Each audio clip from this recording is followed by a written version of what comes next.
Santo Dios, te agradecemos porque, como cantábamos, tú eres santo, Señor. Tú eres un Dios santo y un Dios que santifica a sus hijos a través de tu santa verdad. Señor, pedimos que tu palabra pueda seguir obrando en nuestros corazones, trayendo convicción de pecado, trayendo restauración, Señor, trayendo regeneración. Señor, te necesitamos, tu pueblo te necesita. Necesitamos de tu palabra, Señor, de tu verdad en todo momento. Úsame aún siendo pecador, aún teniendo, Señor, muchas luchas para ser de bendición para mis hermanos. Sabiendo que no se trata de ningún hombre, no se trata de ninguna persona, se trata de ti, se trata de tu palabra, Señor. Ayúdanos a ser claros en la exposición de tu verdad, solamente predicarla. Habla tu gloria y tu honra, Señor. Cristo Jesús. Hermanos, en Juan 18 podemos leer una historia muy interesante y aunque este no va a ser el texto que vamos a estar predicando, pero lo usaremos como ilustración porque es una historia sumamente interesante la que se presenta en este capítulo 18 del Evangelio de Juan. Y la historia, después de que Judas traicionó a Jesús, después de que los sacerdotes de aquella época llevaron a Jesús, al sumo sacerdote, al suegro de Caifás, y le querían matar, nuestro Señor Jesucristo fue llevado a Pilatos, quien era el gobernador romano, ¿verdad? De aquella zona de Judea, de la actual Israel que conocemos.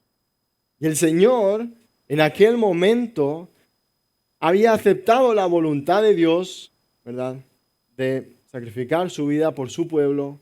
Y vemos en Juan 18 cómo él estaba siendo interrogado por Pilato. Y en medio de tantas preguntas que le estaba haciendo Pilato, él estaba sorprendido porque él no se estaba defendiendo. Él no se estaba defendiendo. Él había aceptado, como decíamos, la voluntad del Señor. Y Pilato, asombrado, le preguntó en el versículo 37, luego, ¿tú eres rey? Entonces, ¿estás diciendo que eres rey? A lo que respondió Jesús, tú dices que yo soy rey. Yo para esto he nacido y para esto he venido al mundo. ¿Para qué ha venido Cristo al mundo? Entre otras cosas, para dar testimonio a la verdad. La verdad. Todo aquel que es de la verdad, oye mi voz. Y Pilato le preguntó, versículo 38, ¿qué es la verdad? ¿Qué es la verdad? Bueno, esta pregunta no solo lo hacían los romanos en aquella época debido a la filosofía griega, al pensamiento helenista, ¿verdad?, de la verdad como algo relativo, sino que hoy en día ese pensamiento sigue vigente en la sociedad más que nunca, donde se presenta que la verdad es algo relativo y si vas en contra de eso te pueden llegar a matar. Lo hemos visto literalmente en hermanos como Charles Kirk en Estados Unidos, por defender una verdad absoluta, centrada en la palabra de Dios y que toca todas las áreas de la cultura, le mataron, le silenciaron. Lo mismo que hicieron con Jesucristo, ¿verdad? Todo por esta simple pregunta. ¿Qué es la verdad? Bueno, yo te pregunto a ti en el día de hoy, ¿qué es para ti la verdad? Si existe una verdad, si tú crees que hay una verdad, ¿cuál es para ti la verdad? ¿O en qué verdad crees? Porque no nos engañemos, todos creen en alguna verdad. Si alguno cree que la verdad es relativa, bueno, esa es su verdad. Si alguno cree que la verdad es la mentira, bueno, esa es tristemente su verdad. Pero ¿qué dice la palabra de Dios acerca de qué es la verdad? ¿Cuál es la verdad única y absoluta para nuestra vida? Mano, y esto daremos respuesta, lo estudiaremos en el día de hoy en Juan 17. En el capítulo anterior de esta historia, mi hermano, si me puede acompañar en su Biblia, si la tiene presente. Leemos en Juan 17 lo siguiente. Leemos, santifícalos en tu verdad, tu palabra es verdad. Hermanos, en este Evangelio de Juan, en el capítulo 17, estamos leyendo la oración intercesora de Jesucristo, de nuestro Señor. Antes de ir al huerto de Getsemaní, Jesús estaba orando por sus discípulos en su momento más intenso de dolor, en su momento más difícil. No centró su oración en él mismo, sino que centró su oración en sus discípulos. En sus discípulos. Y le está pidiendo a Dios, el Padre, santifícalos a sus discípulos en tu verdad. Tu palabra es verdad. Y este evangelio Juan lo escribió con un propósito muy claro, y este lo leemos en Juan 20:31 cuando dice, estas, haciendo referencia a las señales que hizo Jesús, se han escrito para que creáis que Jesús es el Cristo, el Hijo de Dios, y para que creyendo tengáis vida en su nombre. Entonces vemos cómo Juan escribió este evangelio espiritual, siendo conocedor de los sinópticos, que son el evangelio de Marcos, Mateo y Lucas, como algo que se centraba específicamente en la deidad de Jesucristo. Jesús, como plenamente hombre y plenamente divino, el Hijo de Dios, lo presenta, ¿verdad?, con 7 señales milagrosas que dan evidencia de Jesús como Dios. Y también 7 declaraciones de yo soy, el propio Jesucristo declarando que Él es Dios mismo. Un título usado por Dios en Éxodo 3:14, como hemos estudiado en las prédicas de los nombres de Dios, nuestro hermano Eber, el nombre yo soy, nombre Yahweh. Este verbo hebreo presenta, ¿verdad?, la infinitud de nuestro Dios, la persistencia de nuestro Dios. Él es, no es que Él existe, Él es, ¿verdad? Y aquí Jesús está atribuyendo este título porque Él es Dios mismo. Él es Dios. Y Juan es claro al presentar en este evangelio la deidad de Jesucristo. Y no solo la deidad, sino que Él está interesado primeramente en evangelizar a aquellos que no conocen al Señor, pero también darle herramientas a aquellos que ya conocen al Señor para que defiendan su fe. Es decir, tiene también un propósito apologético. Por eso menciona en más de 25 ocasiones la palabra verdad, este libro. Verdad, verdad, verdad, verdad. ¿Cuál es la verdad, mis hermanos? Santifícalos en tu verdad. Tu palabra es verdad, dice el Señor Jesucristo. Por eso hoy veremos, mis hermanos, en medio de esta oración, donde está clamando su Cristo al Padre, 2 compromisos para vencer al mundo estando firme en la verdad. 2 compromisos, mis hermanos, para vencer al mundo estando firme en la verdad. Y este primer compromiso lo leemos en la primera parte del versículo 17, cuando vemos el compromiso, mi hermano, de que debes apartarte y dedicarte en la verdad de Dios. Hermano, debes apartarte y dedicarte en la verdad de Dios. Fijémonos, versículo 17, parte A, dice, santifícalos en tu verdad.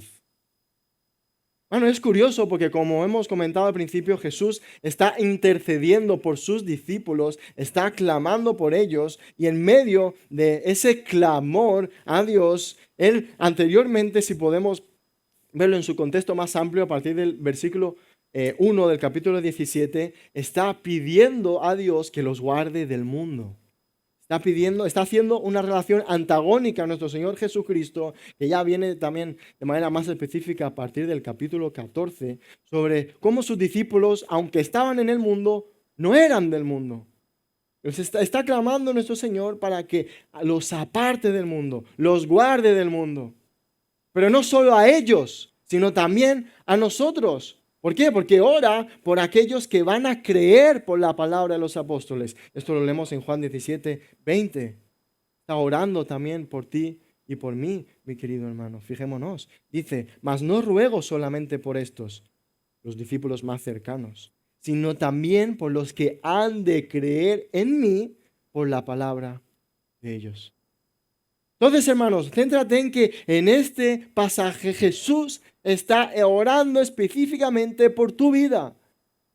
En su mente perfecta, no solo estaba Pedro, no solo estaba Juan, no solo estaba Judas Tadeo, no solo estaban, ¿verdad?, los 11, sino que estabas tú también. Estabas tú también. Y el Señor está orando diciendo, santifícalos en tu verdad. Santifícalos en tu verdad. Como veíamos en este capítulo, el clamor de Jesús va directamente a una petición aún mayor, que es que guarde a sus discípulos de los ataques del mundo. Y esto lo podemos leer más específicamente a partir del versículo 14. Si me acompañáis, fijémonos cómo está orando nuestro Señor. Dice, yo, Jesucristo, les he dado tu palabra, y el mundo que hizo los aborreció, porque no son del mundo, como tampoco yo soy del mundo. No ruego que los quites del mundo, sino que los guardes del mal. No son del mundo, como tampoco yo soy del mundo. Y es ahí cuando ora yo, santifícalos en tu verdad. Tu palabra es verdad. Jesucristo no está orando para que Dios quite por completo a los cristianos de la sociedad y los mande a una isla ahí solitos y felices, sino que aunque estén en el mundo, aunque estén, entiéndase mundo, por el sistema maligno de este mundo presente en esta sociedad, Señor ora para que los guarde del poder del mundo, los guarde del poder del maligno que acecha contra sus almas. Está pidiendo que los santifique su verdad para guardarlos así del mundo. Sin embargo, ¿qué significa santifícalos?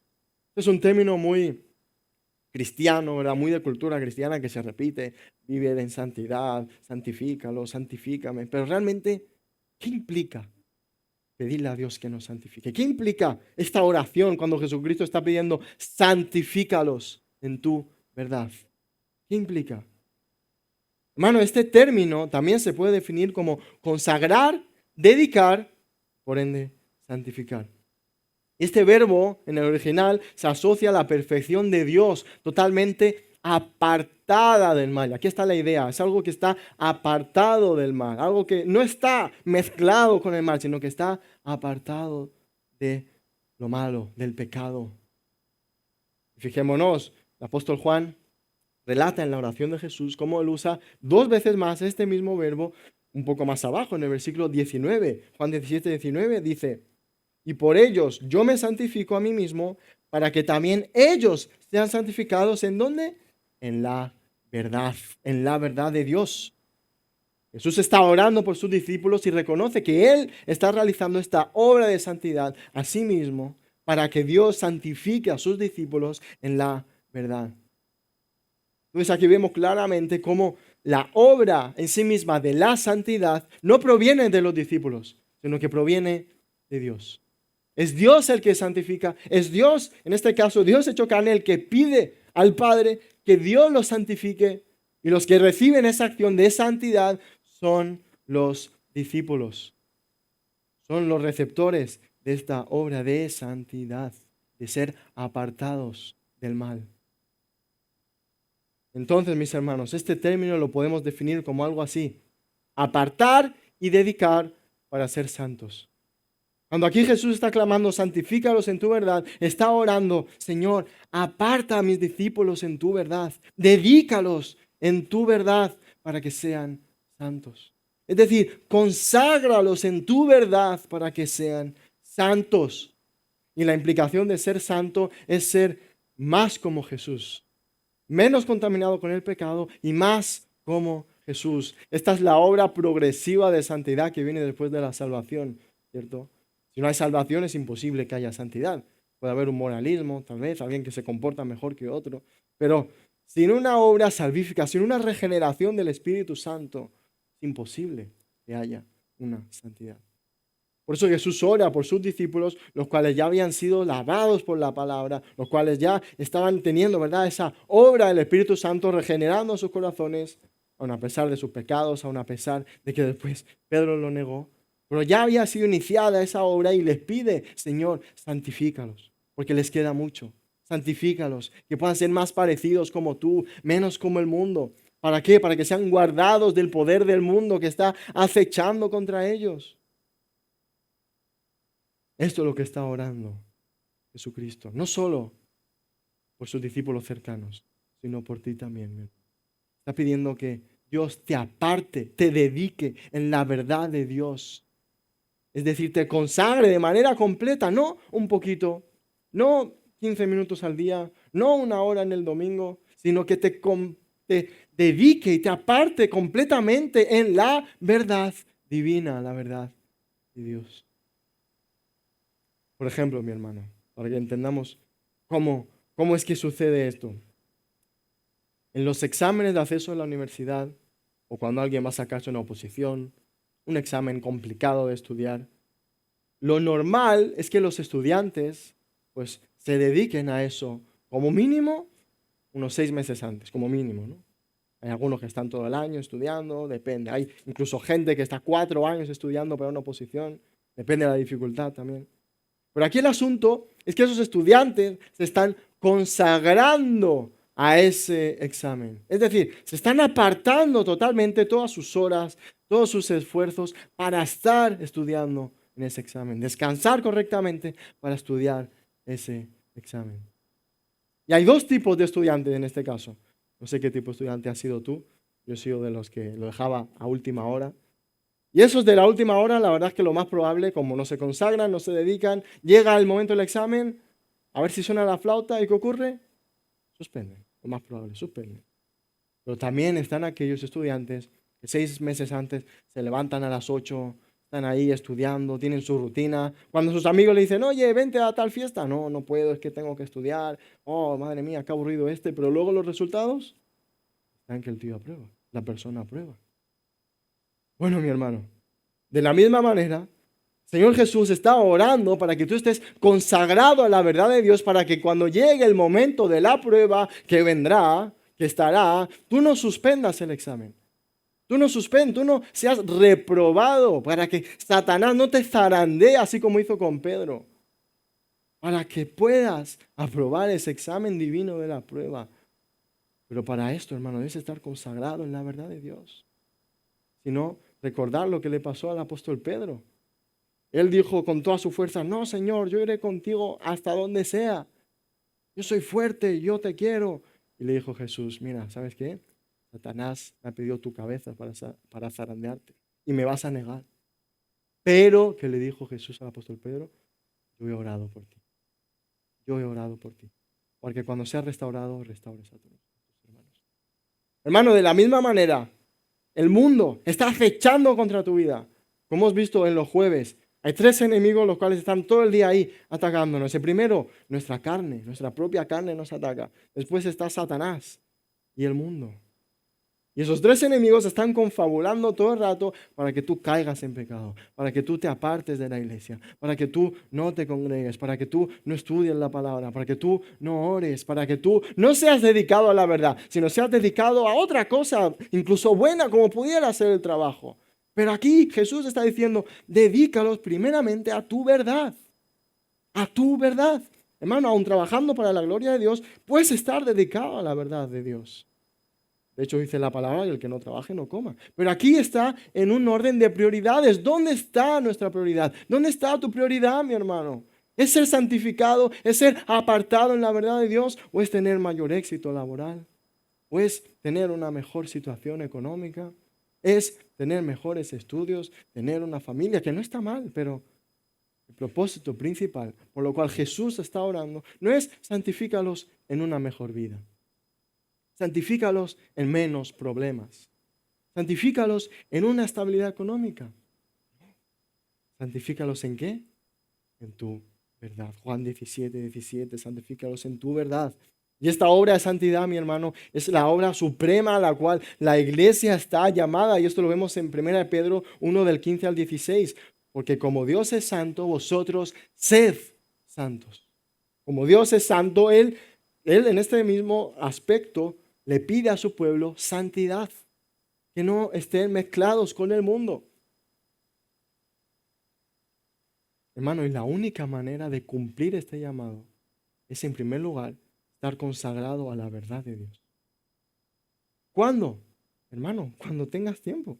Mientras vas al coche al trabajo, escuchando una predicación, escuchando un audiolibro de la palabra, antes de dormir, ¿verdad? Al levantarte. Cada uno pues tiene sus mejores tiempos, su mejor rutina, pero el asunto es este, que nuestra prioridad máxima, la primera cosa al despertarnos, que pensemos, que hagamos, no sea coger el móvil, o si lo cogemos, que sea para leer la palabra, que no sea simplemente dejarnos llevar por la corriente del mundo, que es lo que quiere Satanás, distraerte con los quehaceres, con los afanes de este mundo, sino que seas dedicado, consagrado a la verdad de Dios.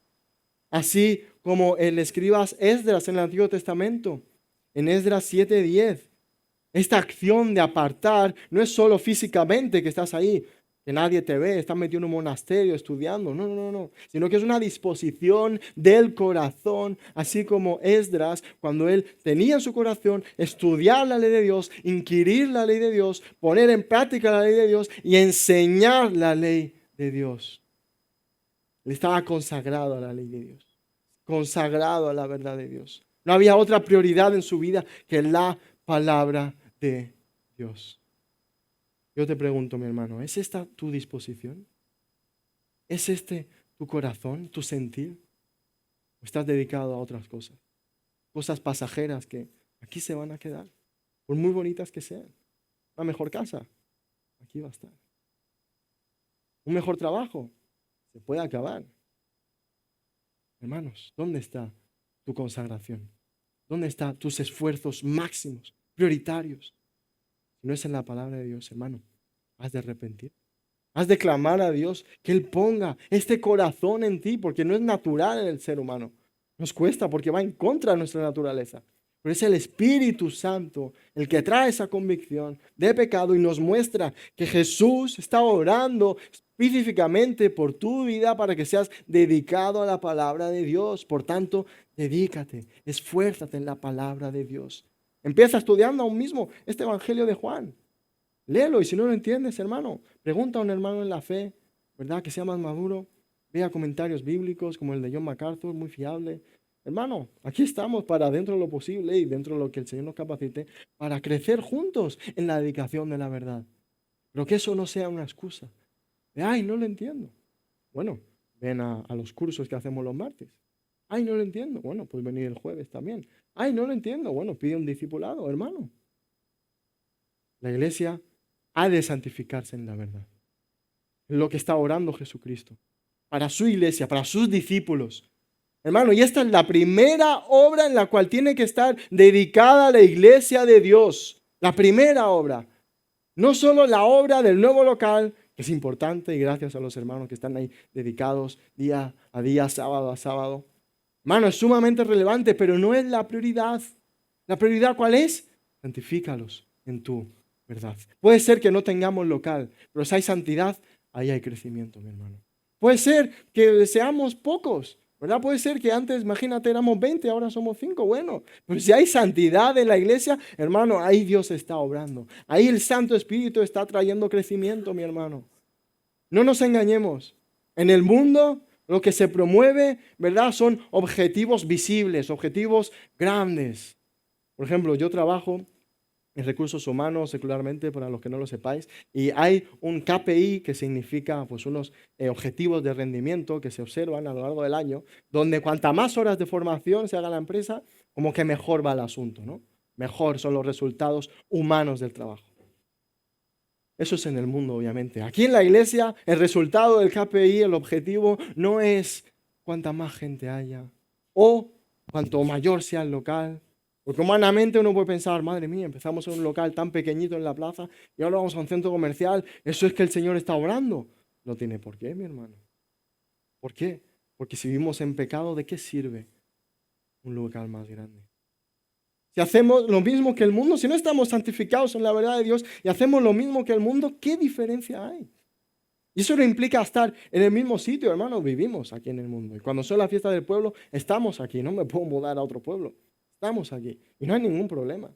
El problema está cuando tu corazón no está en la palabra, sino está en el mundo. Está en tener ahí todo tipo de deseos y placeres como los tiene el mundo. Cuando no está tu deseo y tu placer, así como le escribas Esdras, en estudiar la palabra de Dios, inquirirla y vivirla. Hermanos, ese debe ser el objetivo prioritario de la iglesia. La obra prioritaria de la iglesia. No solo aquí en Venezuela, sino en todo el mundo, hermano. Hermano, está en la obra en la cual estás dedicando tu cuerpo y tu alma, tus esfuerzos.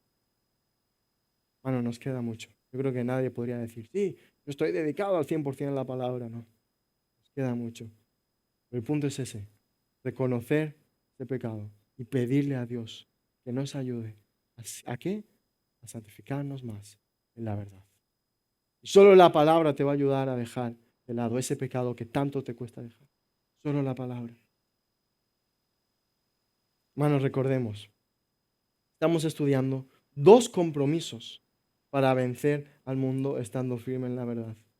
El primero de ellos lo acabamos de ver en esta parte del versículo A, Juan 17, y es que debes apartarte en la verdad de Dios. No es una opción, mi hermano, no es que, bueno, si quieres, puedes dedicarte a la palabra, no. Santifícalos en tu verdad, está pidiendo el Señor. Una obra la cual el Señor hace, por supuesto, pero también demanda de tu esfuerzo, de tu dedicación, es sentarte y leer la palabra, estudiar la palabra, orar a Dios con la palabra. Hermano, y el segundo compromiso, vamos a ver, está en la segunda parte de este versículo 17, y es que debes confiar en la Biblia como la verdad absoluta. Debes confiar en la Biblia, en la palabra de Dios como la verdad absoluta.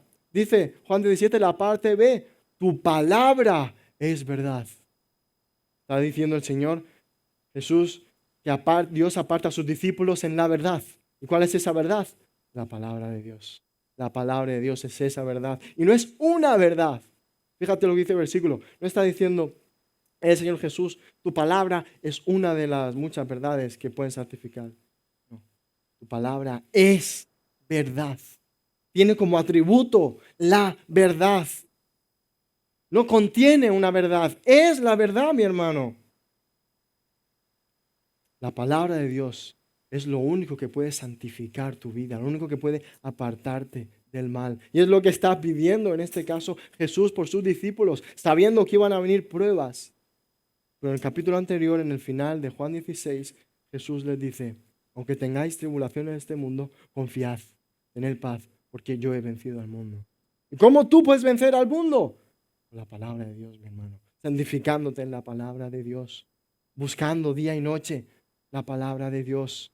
Así como el Salmo 1, hermano, deleitándote en ella de día y de noche, estudiándola, inquiriéndola. La palabra de Dios es la verdad. ¿Pero qué quiere decir Jesús con que sea la verdad?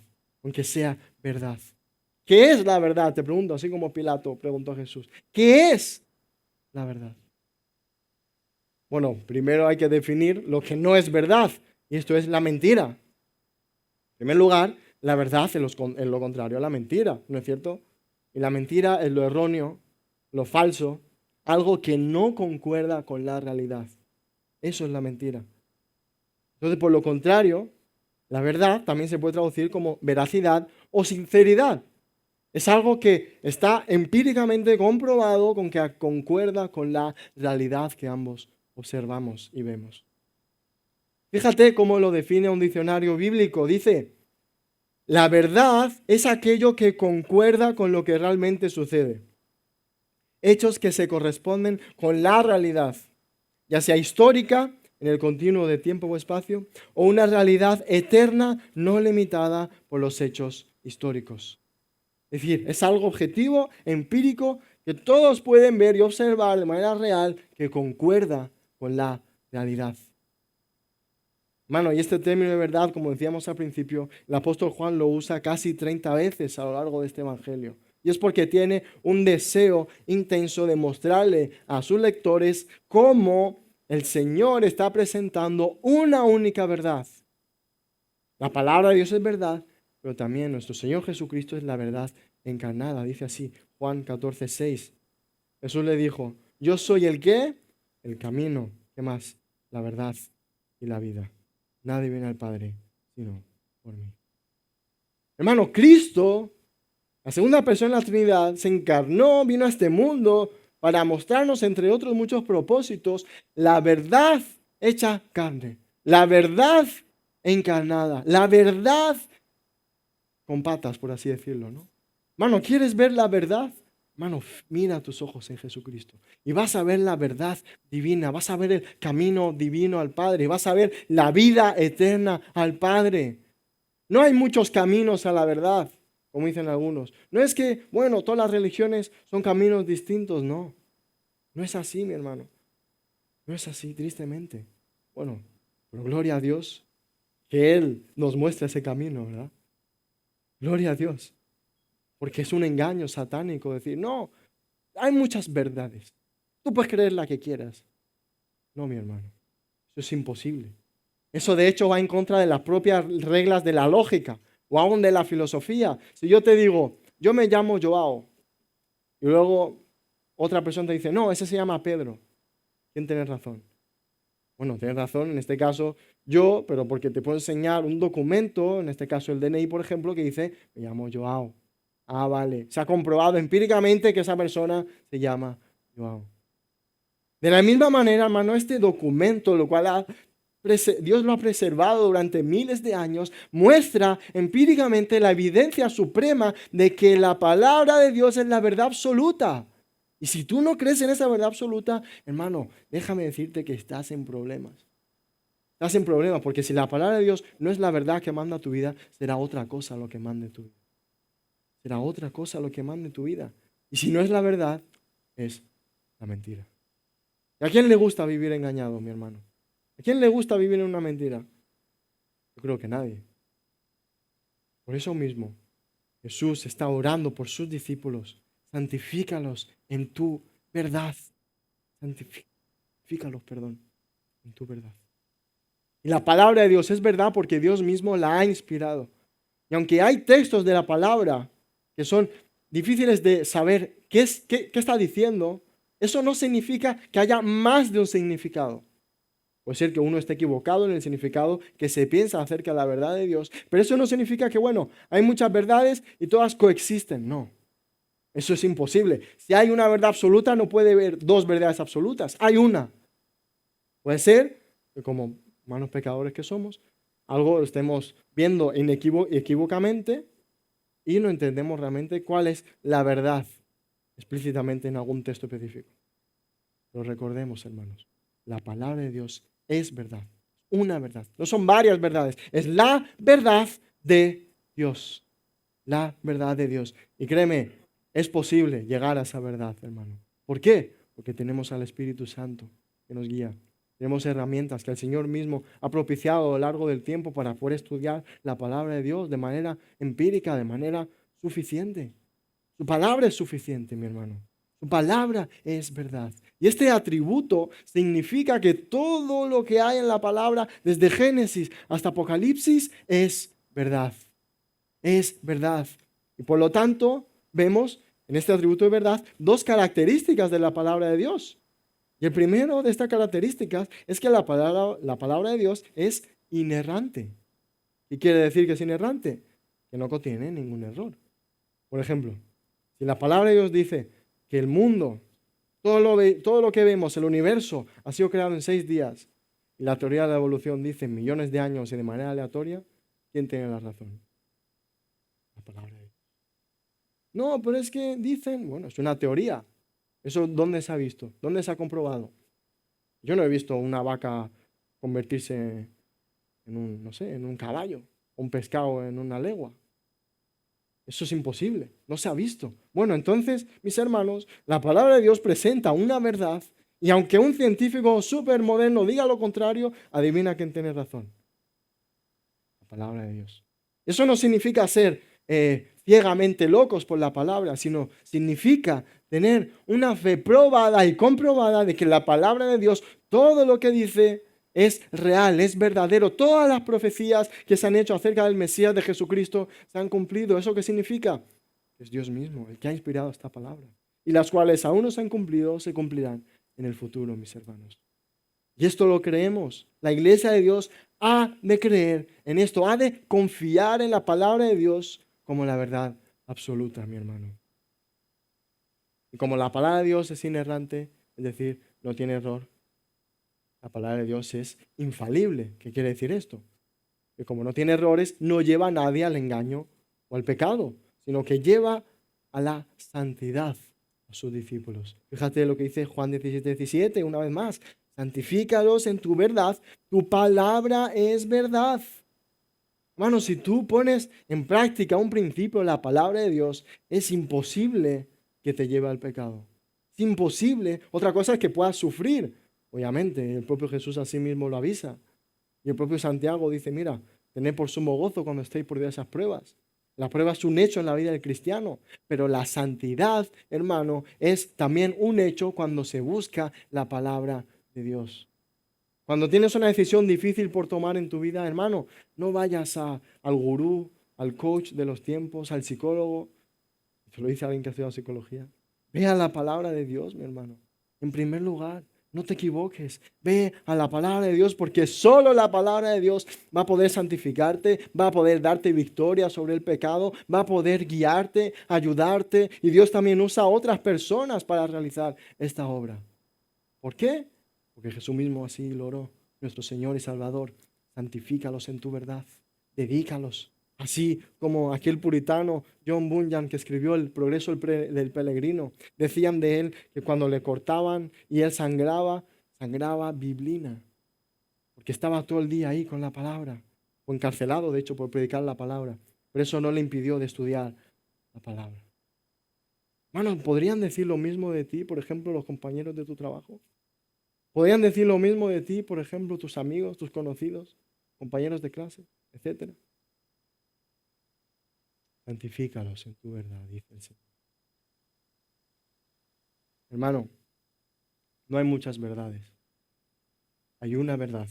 Y el apóstol Juan es claro al defender esta realidad, presentando, como hemos visto, más de 20 veces la palabra verdad, con el propósito de que aquellos que ya han llegado a la verdad por la gracia de Dios puedan defender su fe con mansedumbre, como dice también Pedro, aquellos que no conocen la verdad. Es decir, una apologética, que significa la defensa de la fe, no debe estar centrada en hechos científicos. Está bien y son buenos usarlos. No está en decir, bueno, es que se ha encontrado en el monte Ararat una evidencia del arca de Noé. Oye, eso confirma que la palabra de Dios es la verdad, pero no es el sustento, no es la base por lo cual tú has de creer como la palabra de Dios, como la verdad. Porque hay cosas que ni la ciencia ni la arqueología puede probar. Por ejemplo, ¿cómo puede probar una transformación de vida? Eso se ve, ¿verdad? Pero ¿cómo puedes tú comprobarlo? Bueno, porque solo la palabra de Dios puede hacer algo como esto. Solo la palabra de Dios puede traer un alma de la muerte a la vida eterna. Solo la palabra de Dios puede realizar esta obra. Y tú debes sumergirte en la palabra de Dios para vivirla en primer lugar y para defenderla como la verdad de Dios. Jesús en el contexto está orando para que Dios guarde a sus discípulos del mal, del mundo. Y mejor dicho, dos mentiras que en el mundo están totalmente promovidas, totalmente aceptadas, son estas dos mentiras, mis hermanos, lo cual es, la iglesia debe tener cuidado porque son contrarias a la verdad de Dios. La primera de ellas es el relativismo, como decíamos. ¿Qué es el relativismo? Es una postura filosófica que niega la existencia de verdades absolutas, que promueve la existencia de verdades que dependen del contexto, dependen de las leyes, dependen del momento, dependen de la época. Algo como la verdad es algo que va cambiando y como decíamos, esto empezó en los tiempos de Pilato con los sofistas, con Protágoras, y al día de hoy continúa tristemente, ¿verdad?, con muchos autores, entre ellos Franz Boas o el propio Albert Einstein. Verdades que en verdad no son verdades, ¿cierto? Verdades que van en contra de la propia definición de verdad. Que la palabra de Dios es absoluta, es una, es única. Y otra mentira que también ataca este atributo de la palabra de Dios y que la iglesia debe tener cuidado es el humanismo. Es el humanismo. Y el humanismo, para los que no lo sepáis, es una postura ideológica que promueve una visión antropocéntrica. ¿Qué quiere decir esto? Quiere decir que es una visión, entre otras personas, promovida por Carl Rogers, uno de los padres del humanismo, que es un movimiento psicológico, que promueve que el ser humano es el centro del universo, literalmente, y que la solución de ese ser humano se encuentra en él mismo. Entonces, el ser humano, el cual es bueno por naturaleza, como dice esta mentira filosófica, promueve que el ser humano lo que necesita en verdad es encontrarse a sí mismo, es su propia solución. Lo que le hace malo es el exterior, es el ambiente. Pero si lo que nos hace malos es el ambiente, es la sociedad, ¿quién ha creado la sociedad? El propio ser humano. Entonces, ¿dónde está la maldad?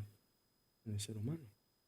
Pero bueno, dejando ese tema aparte, esta mentira, tristemente, ha llegado a tal punto donde se está mezclando con la palabra de Dios y la iglesia no lo ve como una amenaza, no lo ve como un ataque directo a la suficiencia de las escrituras. Y esto es tan triste porque incluso el mundo lo ve como un ataque. Y esto me pasó curiosamente en una clase de psicología jurídica, cuando tenía un profesor muy curioso, el cual antes de empezar la clase pues preguntaba a sus alumnos pues distintas circunstancias, situaciones, y él rápidamente se dio cuenta que yo era cristiano y demás. Y en una clase, en medio de todos los compañeros, antes de empezar, me preguntaba, oye, Joao, ¿hay algún tipo de contradicción de valores opuestos entre la psicología y tu fe? Y yo dije, sí, así es. Y le presenté en este caso, este que os estoy comentando, que la psicología moderna, derivada del humanismo, postula que el ser humano es bueno por naturaleza, ¿verdad? Pero la palabra de Dios presenta todo lo contrario, que dice que no hay bueno, no hay justo, ni aun uno, dice el apóstol Pablo, ¿cierto? Citando Salmos. No hay nadie bueno. El propio mal, ¿verdad? Traído por Adán, está en todo ser humano. No le respondí esto, me gustaría haberle predicado a aquel profesor, era su clase, me tuve que contener. Pero él me dijo, bueno, Joao, respeto tu opinión, pero que sepas que si sigues por ese camino, tus compañeros van a ir a por ti. Tus compañeros van a atacarte, porque eso no es lo que creemos, esto no es lo que estudiamos. En ese momento me di cuenta de algo muy importante. Es que si el mundo ve como una amenaza la verdad absoluta, ¿por qué la iglesia no ve como una amenaza la verdad relativa que se va mezclando dentro de la iglesia? Donde, bueno, hay técnicas fuera de la palabra que te pueden ayudar a ser más santo, que te pueden ayudar a encontrarte a ti mismo. ¿Es eso lo que está orando Jesús? Está diciendo, santifícalos en técnicas varias, en técnicas humanas, en técnicas psicológicas. No, tiene su respectivo lugar todo eso. Pero cuando hablamos de santidad, cuando hablamos de dedicación, cuando hablamos de consagración a Dios, hermano, la palabra de Dios es lo único que puede hacer esta obra. ¿Creemos esto? Hermano, no solo hemos de creerlo, hemos de vivirlo. Hemos de llevarlo a la práctica cuando hay una dificultad. Bueno, la palabra es, en este caso, la verdad absoluta y la autoridad máxima en nuestras vidas. Ha de serlo, si no estamos viviendo en una mentira, mis hermanos. Y esto ha de hacerse, esto ha de combatirse, mejor dicho, conociendo la palabra de Dios. Conociendo la palabra de Dios. ¿Por qué? Porque la palabra de Dios es verdad. En el siglo anterior, cuando no había máquinas que detectaban billetes falsos como hoy en día, que pones, te devuelve, si es falso hace pi, pi, pi, y ya está, se acabó el problema.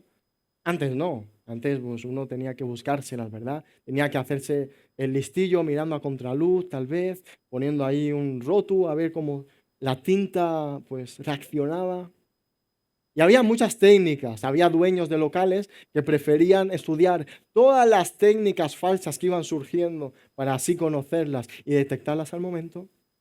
Pero había otros que eran más inteligentes y que se centraban únicamente en estudiar el billete verdadero para cuando aparecía uno falso, lo detectaban al momento.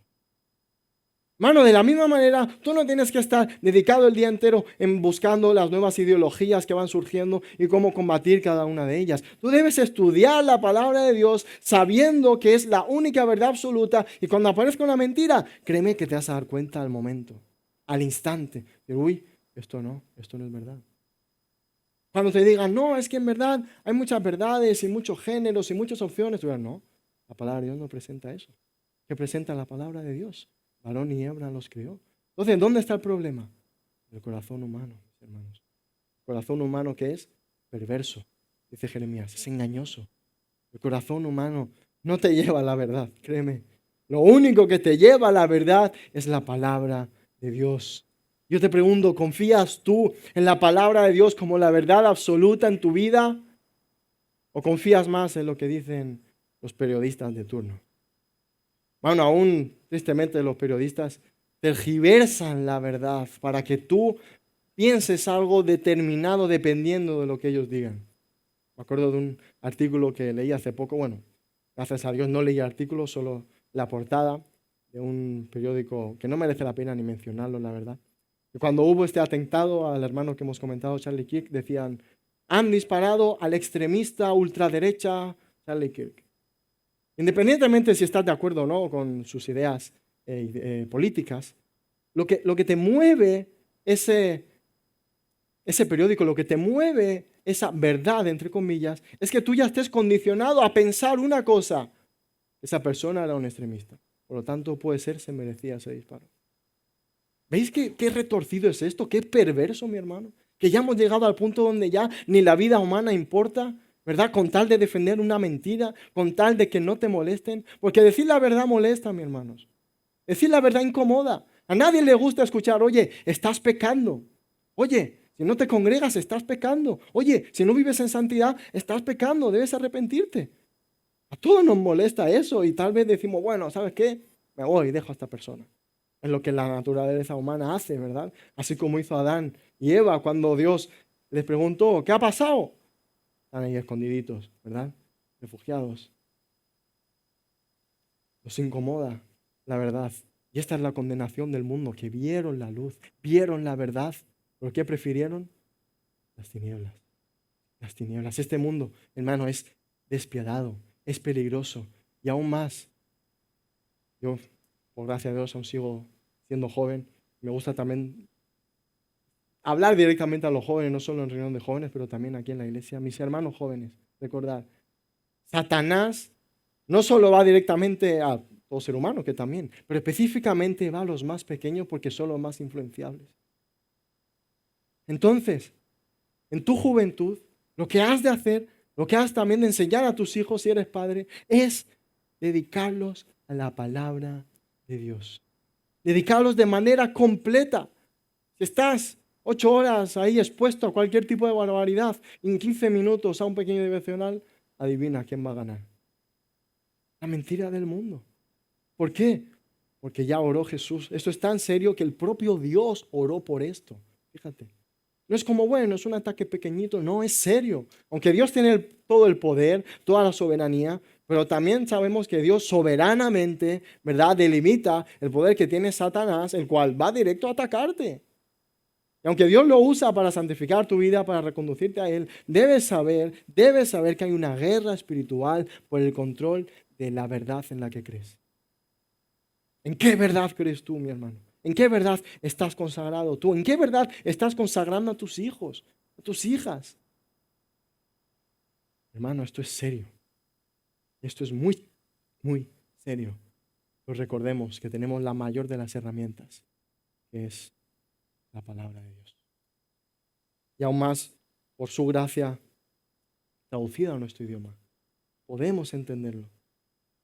Por su gracia y misericordia, podemos dedicarnos, santificarnos a la verdad. Cuando Cristo oró esto a sus discípulos, apenas sus discípulos tenían rollos del Antiguo Testamento. Y aún así perseveraron, dice en Hechos, en la doctrina de los apóstoles. Bueno, ¿cuánto más nosotros que en el móvil, así, en 2 clics? Tenemos la palabra y no nos dedicamos a la palabra. Hermano, nos debería dar vergüenza. A mí el primero, me debería dar vergüenza. Que hermanos que no tienen la palabra traducida en su idioma y lloran por tenerla, y nosotros que tenemos todo tipo de facilidades, estamos consagrados a otro tipo de cosas. Hermano, que el Señor tenga misericordia. Hermano, dedícate a la palabra de Dios. Dedícate a la verdad revelada de Dios. Y si aún no crees en esta verdad, la verdad que enseña que eres pecador, la verdad que enseña que Dios, sabiendo que eres pecador, decidió enviar a su Hijo para morir y resucitar por tus pecados, arrepiéntete en el día de hoy. Hoy es el día favorable del Señor para que deposites tu confianza en la palabra de Dios, en Cristo como la verdad de Dios, en Cristo como tu único Salvador y Señor. Eso es verdad, mi hermano. No es un cuento para niños. Es la verdad de Dios. Un día, hace unos años, yo estaba con unos amigos no cristianos, hablando y demás, y soberanamente, pues Dios provisionó esta conversación sobre la pregunta que estamos reflexionando. ¿Qué es la verdad? Yo me acuerdo que estaba hablando con mis amigos no cristianos y la novia de mi amigo me dijo, no, es que en verdad la verdad depende de la sociedad en la que vives. Depende de la ley, de la constitución, de lo que fuera. La verdad relativa, en otras palabras, me dijo. Y yo solamente le pregunté, ¿Es eso una verdad absoluta? Claro, si tú defiendes que la verdad relativa, ese pronunciamiento que tú estás diciendo debe ser una verdad absoluta. Porque si es relativo, la verdad puede ser absoluta. Bueno, ellos se vieron en una encrucijada, obviamente. Pero yo, en vez de seguir defendiendo la palabra de Dios como la verdad, tristemente me dejé guiar por lo que es la apologética moderna, ¿no? En aquel entonces, totalmente equivocado, ¿no? Pero empecé a dar conclusiones lógicas y filosóficas sobre cómo tú debes saber que la palabra de Dios es la verdad absoluta y no me centré en lo que dice la palabra sobre la verdad. Y tanto es así que después de 3 horas debatiendo, me di cuenta que eso no sirvió de nada cuando la amiga, la novia de mi amigo, me dijo, oye, ya hay que irse a trabajar, vámonos a dormir, pero que sepas que respeto tu opinión, tu verdad, pero yo tengo la mía. En ese momento me di cuenta de una verdad que dice la palabra, y es que el problema del ser humano acerca de la verdad no es moral, perdón, no es intelectual. No es que su razonamiento no da para pensar cómo eso sea relativo y no absoluto.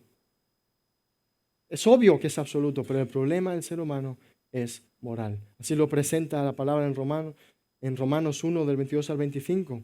Dice el apóstol Pablo acerca de aquellos que no conocieron a Dios, dice, profesando ser sabios, se hicieron necios y cambiaron la gloria de Dios incorruptible en semejanza de imagen de hombre corruptible, de aves, de cuadrúpedos y de reptiles.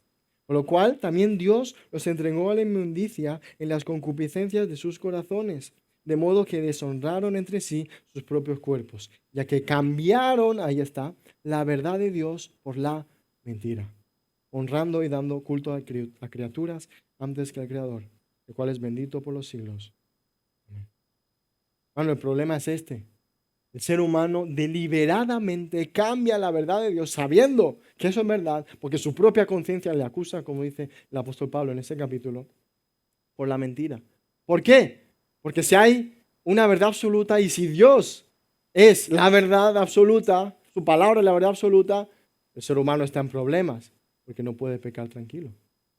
Pero si es relativo, ¿quién te puede negar a ti que matar a un niño está mal?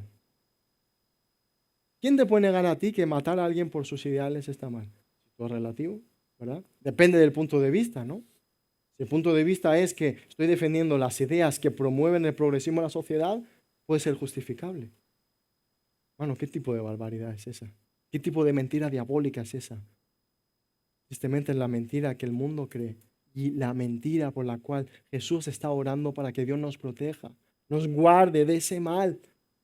Porque la iglesia, hermano, lo que debe hacer es defender la verdad de Dios en todas las esferas de la sociedad. Y esto lo vemos en 1 Timoteo 3:15. El apóstol Pablo diciéndole a Timoteo, para que si tardo sepas cómo debes conducirte en la casa de Dios, que es la iglesia del Dios viviente, que es ¿qué? Columna y baluarte de la verdad. Tiene el apóstol Pablo en mente este gran templo digo gran templo porque es bonito, no porque sea verdad, ¿no? De la diosa Dionisia o Artemisa. Y es algo tremendo arquitectónicamente hablando porque tiene unas columnas enormes que sostienen, ¿verdad? Un techo enorme. Bueno, eso es lo que el apóstol Pablo está diciendo, al igual que esa estructura humana es grande y está defendiendo, está sosteniendo esa verdad. Hermano, la palabra de Dios la iglesia debe hacer lo mismo con la palabra de Dios. Debe sostener, debe mantener la palabra de Dios en alto, para que cuando en la sociedad se promulgue una mentira, con amor, nosotros, por supuesto, con gracia, por supuesto, defendamos la verdad de Dios. Defendamos la palabra de Dios valientemente, mi hermano. Que Dios levante a siervos valientes para predicar la palabra, defenderla. No solo desde un púlpito, mi hermano, que tal vez es lo más fácil, porque todos aquí, por gracia de Dios, o así deberíamos, estar de acuerdo, estar unidos en esta verdad. Pero lo difícil es decir allá afuera, decir, oye, eso que crees es mentira. En tu puesto de trabajo, con gracia y amor. Cuando se dé la oportunidad, tampoco siendo ahí un intrusivo o falto de gracia, pero defendiendo, oye, ¿sabes qué? La palabra de Dios es la verdad. Ese camino te lleva a perdición, lleva a muerte eterna, pero la palabra de Dios puede llevarte a la vida eterna. Nunca olvidemos esto. Dios usa la palabra para transformar vidas. Dediquémonos a la verdad para poder predicar esa verdad.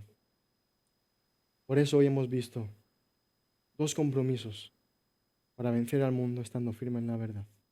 El primero de ellos es que debes apartarte en la verdad de Dios. El segundo de ellos es que debes confiar en la Biblia como la verdad absoluta. ¿Estás tú dedicado y consagrado a la verdad de Dios? Señor, nos ayude. Vamos a orar.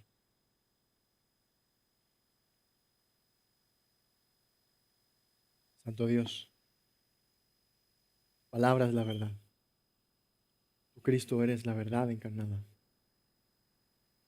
Perdónanos por muchas veces no recordar esta realidad, no tener en mente, Señor, lo precioso que es conocer tu verdad y poder defenderlo, poder predicarlo a aquellos que no te conocen. Señor, santifica a tu pueblo, la verdad. Santifica a tu iglesia en la verdad. Ayúdanos, Señor, a hacer tu verdad, Señor. Predicar tu verdad para que ésta haga de nosotros personas más santas, más consagradas a ti, más dedicadas, más comprometidas, Señor. Por favor, ayúdanos a realizar dicha obra, a vivirla, proclamarla. Te necesitamos, Señor. En todo momento te necesitamos. Vimos que tu Santo Espíritu traiga salvación a aquellos que no te conocen el día de hoy. Santifique a aquellos que están siendo transformados y regenerados por ti. Pero que sea con tu palabra, Señor. Con tu palabra. Por lo cual te agradecemos en el día de hoy. Oramos. Cristo Jesús. Amén.